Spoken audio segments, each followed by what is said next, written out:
নমস্কার সবাইকে, আমার নতুন একটি ব্লগে আপনাদের সবাইকে স্বাগত। সেদিন ছিল আমাদের পোস্টিং যাওয়ার দিন।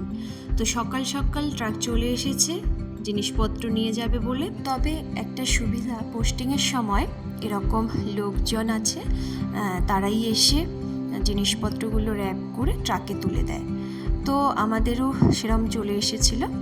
তার আগে আমরা দুজনে মিলে টুকটুক করে জিনিসপত্রগুলো সব একসাথে করে নিয়েছিলাম, যাতে করে পরে অসুবিধা না হয়। তো যাই হোক, তারপর ওরা সমস্ত কিছু গাড়িতে তুলে নিচ্ছিল, এদিকেও কাউন্ট করে নিচ্ছিল, আর তাতে নাম্বারও দেওয়া ছিল। সেই গাড়ি পৌঁছে সেখানে অন্য কেউ সেগুলো নামিয়ে নেবে। তো যাই হোক, সাথে না আমাদের কিছু কাজ ছিল যেগুলো আমরা নিয়ে যাব না, আমাদের এক ফ্রেন্ডকে দিয়ে যাব। আমার এই মিনি ব্লগটি কেমন লাগলো অবশ্যই কমেন্ট করে জানাবেন। ভালো লাগলে লাইক অ্যান্ড সাবস্ক্রাইব।